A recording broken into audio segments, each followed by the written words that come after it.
Alors un petit topo sur le chapitre lentille convergente, donc une vidéo dans laquelle je vais te parler des notions les plus importantes sur ce chapitre, à la fois te faire comprendre les outils qu'il faut que tu saches utiliser dans les énoncés et à la fois te donner le vocabulaire qui va te permettre d'être à l'aise justement sur la compréhension des énoncés qui vont te permettre de faire donc des exercices sur ce chapitre. Alors la première chose qu'on va regarder ensemble déjà, c'est reconstruire les petites idées en partant de rien du tout, donc comme d'habitude.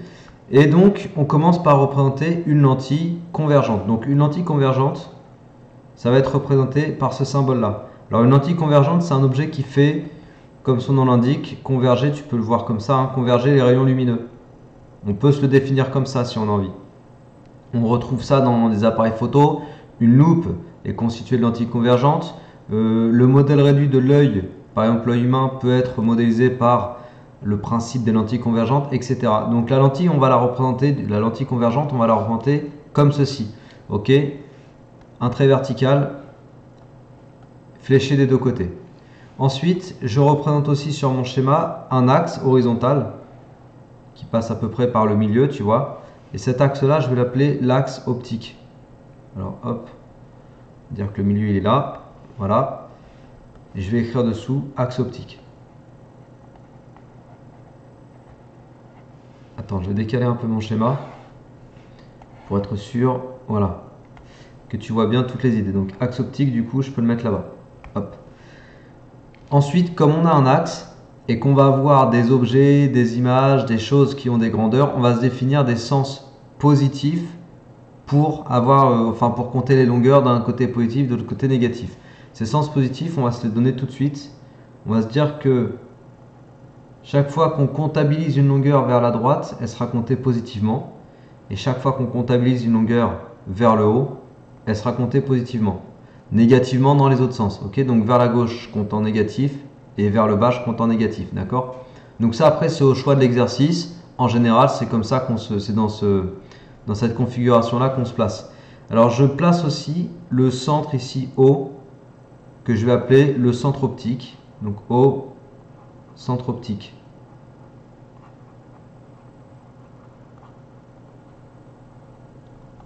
Ok? Et après, deux positions aussi sur ton axe optique. Voilà. Un point ici que je vais appeler F. Et puis juste de l'autre côté, un autre point que je vais appeler F'. Alors sache que les distances, sans prendre en compte les signes, mais sache que les distances OF et OF' sont égales. Ok? Les deux distances ici sont égales. Et en fait, OF' caractérise une distance qu'on va appeler petit f, la distance focale. Hop, petit f, c'est la distance focale.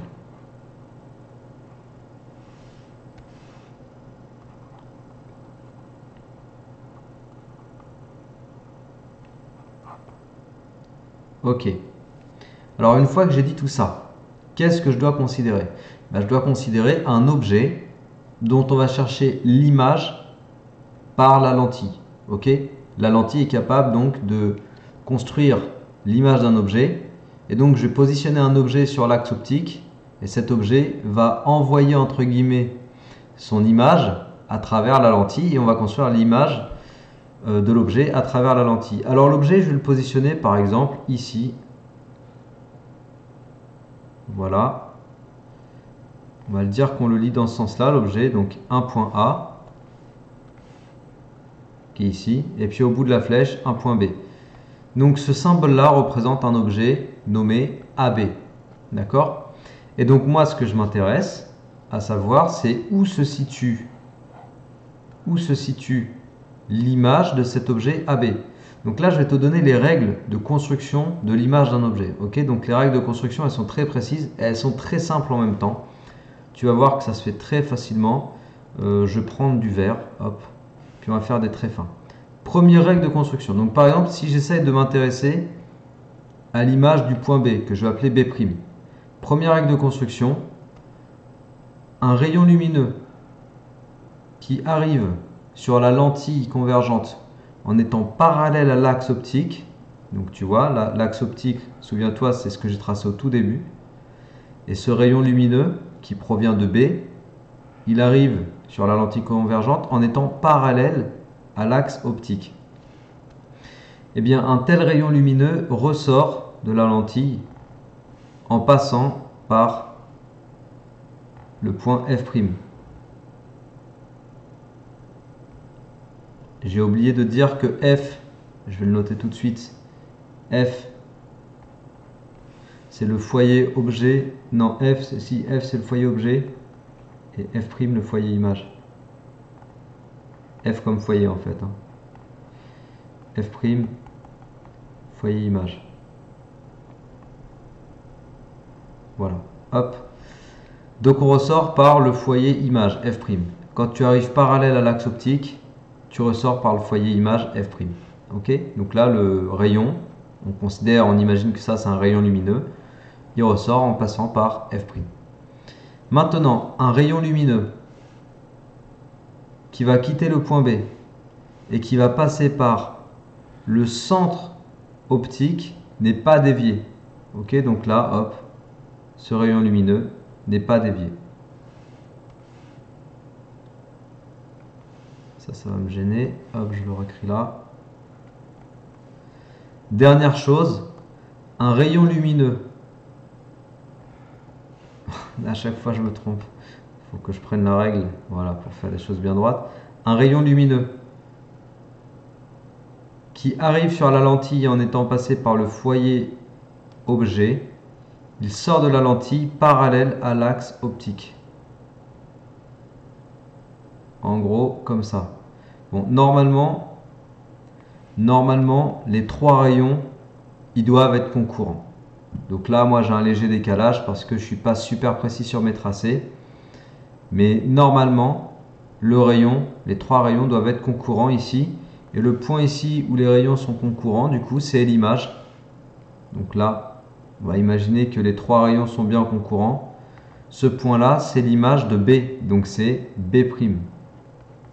D'accord? On va essayer de le faire pour A. Et on va voir si je peux être un petit peu plus précis. Donc, je répète. Un rayon qui quitte le point A, qui serait parallèle à l'axe optique et qui passe par la lentille, il ressort par le point F'. Un rayon qui quitte le point A et qui passe par le centre optique n'est pas dévié.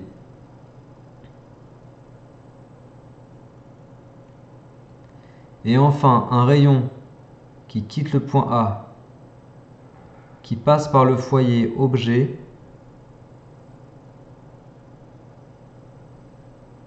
il ressort de la lentille parallèle à l'axe optique. Voilà. Donc là, je suis un petit peu plus précis. Tu vois que les trois, ils sont effectivement... tu le vois ici. Voilà. Mes trois rayons, ils sont effectivement concurrents. Tac. Et donc le point là que j'obtiens, c'est le point A'. Ah, c'est bon, j'ai la bonne taille. Hop. Voilà, là j'ai A'. Donc j'ai l'image du point A. Ok. Je dézoome. Donc je reprends. J'ai construit B', l'image du point B. J'ai construit A', l'image du point A. Et j'obtiens l'image de l'objet AB. C'est l'objet A'B'. Ok. Alors l'image, je vais la tracer en bleu.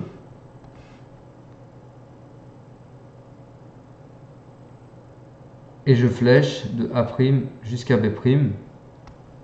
Parce que là, l'objet, il était fléché de A vers B. Ça veut dire que A, en gros, c'est le bas de l'objet. Et B, c'est le haut de l'objet. Donc ça veut juste dire que ton image, elle est inversée. Ok, on a une image renversée. A'B', c'est à l'envers par rapport à AB. Alors A'B', ça représente l'image. AB, ça représente l'objet. Ok. Alors maintenant, les grandeurs. Hop, on va se donner un peu plus de place. Donc pour ce qui est des grandeurs, tu vois que je lui avais donné la convention de dire que tout ce qui était fléché vers le haut était compté comme positif. C'est-à-dire que ce qui est fléché vers le bas va être compté comme négatif. Pour dire que dans toutes nos formules, on prend en compte le signe positif ou négatif, Du coup, on va parler avec un trait comme ça. Ok, une barre au-dessus de AB, ça veut dire que je m'intéresse à la grandeur algébrique. Je prends en compte le signe. Grandeur algébrique de la longueur. Ouais, je pourrais le dire ça comme ça. De la longueur. Ouais, ça m'embête de dire longueur parce que du coup, une longueur, normalement, c'est pas négatif. C'est pour ça qu'on dit grandeur algébrique. C'est pour te dire qu'en gros, on prend en compte le signe en fait. On ne se contente pas de dire ah bah la distance c'est 5 cm ou 4 cm. On prendra vraiment en compte le signe. Bah, je vais l'écrire comme ça. Grandeur algébrique de AB. Donc ici dans notre situation, AB algébrique, ce serait compté comme positif parce que tu vois que de A vers B, je monte et que quand je monte, par convention, j'ai dit que c'était positif. A', B', pareil, c'est la grandeur algébrique. Alors il y a une relation à connaître, c'est le grandissement. Le grandissement, c'est un coefficient qu'on va appeler gamma, donc toujours en grandeur algébrique. Et le grandissement, il est égal à A', B' en grandeur algébrique divisé par AB en grandeur algébrique. Ok. Pour la valeur absolue de gamma, tu as deux options. Soit gamma en valeur absolue est plus grand que 1, et à ce moment-là, ça équivaut à dire que A'B' en valeur absolue, c'est plus grand que AB en valeur absolue. Et donc, ça équivaut à dire que tu as un agrandissement. Ok. En gros, l'image est plus grande que l'objet, donc c'est bien un agrandissement. Soit tu as la valeur absolue de gamma qui est plus petite que 1, ça équivaut à dire que A'B' est inférieur à AB, donc tu as une réduction.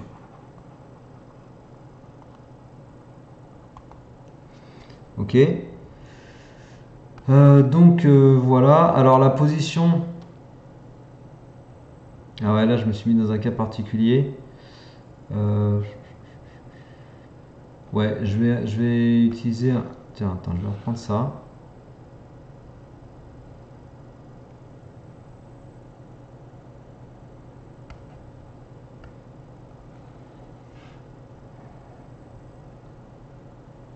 Voilà, hop.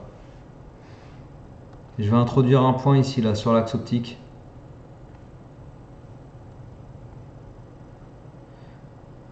Je vais introduire un point ici que je vais appeler C. Et puis son image là-bas, c'est C'. Ok. Donc j'ai introduit ce point là sur l'axe optique qui s'appelle C et là-bas C'. Il y a une relation qu'on te demande de connaître aussi, avec laquelle il va falloir travailler dans les exos, qui s'appelle la relation de conjugaison. Alors on ne te demande pas de savoir la démontrer, hein, il suffit de savoir l'utiliser. La relation de conjugaison, elle te donne une relation entre la distance de l'objet, la distance de l'image, pardon, OC', donc 1 sur OC'. OC' là, ça représente la distance entre la lentille et l'image. 1 sur OC', c'est égal à 1 sur OC plus 1 sur F. Voilà. La distance entre O et C, c'est la distance entre l'objet et la lentille. Et puis F, la distance focale, donc je te l'avais défini tout à l'heure. Tu te souviens, c'était ici, là. Distance focale, c'est OF' ou OF, c'est la distance focale. Bon, toi dans ton bouquin ou dans ton cours en classe, enfin le cours de ton prof, tu vas l'avoir écrit comme ça. 1 sur OA' égale 1 sur OA plus 1 sur F. On parle effectivement de la même chose. Si j'ai mis le point C, moi c'est juste parce que mon point A, il n'est pas sur l'axe optique, d'accord? Je me suis mis moi dans un cas de figure où j'ai pris un objet où le point A ni le point B ne se trouve sur l'axe optique. Alors que dans la plupart des bouquins et dans le cours de ton prof, tu vas avoir plutôt une configuration comme ça en général. Tu as ta lentille qui est ici, ok, et puis tu as l'objet qui est comme ça là. Donc tu as le point A qui est là, le point B qui est là. Voilà. Après tu as A', B' qui est comme ça par exemple. Et puis du coup la relation avec le centre optique ici c'est 1 sur OA' égale 1 sur OA plus 1 sur F. D'accord? C'est juste que moi du coup le point A ça ne correspondait pas à ce qu'on a sur un schéma comme celui-ci là. Ok, moi mon point A comme il est ailleurs, ben, j'ai renommé un autre point. D'accord? Mais ne sois pas dans l'ambiguïté par rapport à cette formule. Ça c'est ce qui correspondra à la formule de ce schéma là. Ok? Voilà ce que je peux te dire sur les choses globalement à savoir dans le chapitre des lentilles convergentes. Je suis en train de réfléchir à voir si j'ai rien oublié. Ah si, il y a quand même un truc à savoir. Il y a quand même un truc à savoir sur les images, images virtuelles. Alors ça, c'est l'image quand tu la formes sur un écran en fait. Quand l'image elle est de l'autre côté de la lentille, c'est que l'image elle se forme sur un écran. L'image, elle peut très bien ne pas se former sur un écran. Ok, c'est le principe d'une loupe. Elle ne se forme pas sur un écran quand l'objet il est entre O et F. Alors je vais le noter. Après ça, le mieux c'est de le voir dans les exos quoi. Quand l'objet AB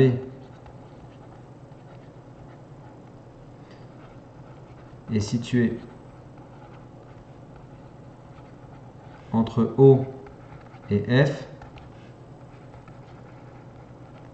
alors on a une image virtuelle. Loupe. Le plus simple ici, c'est de voir dans un exercice comment ça se passe. Ok? Donc je vais essayer de traiter un exercice sur ce thème-là. Ce sera plus facile pour expliquer. Là déjà, je pense que je t'ai dit la plupart des choses comment dire, à avoir en tête quand tu veux t'exercer sur le chapitre des lentilles convergentes. Donc ça, c'est la vidéo en gros explicative. Après, je vais te faire d'autres vidéos aussi, donc n'hésite pas à aller les regarder. Des vidéos où on va faire plutôt des applications, donc exométhode ou exobilan. Ok? Voilà, donc ça se passe dans d'autres vidéos. Allez, j'espère que ça t'a plu, que ça t'a permis de mieux comprendre. Si c'est le cas, n'hésite pas à partager et diffuser cette vidéo autour de toi, comme d'habitude, à t'abonner à ma chaîne si tu n'es toujours pas abonné. D'ici là, je te souhaite de bien travailler, de bien te motiver et je te dis à la prochaine. Allez, ciao!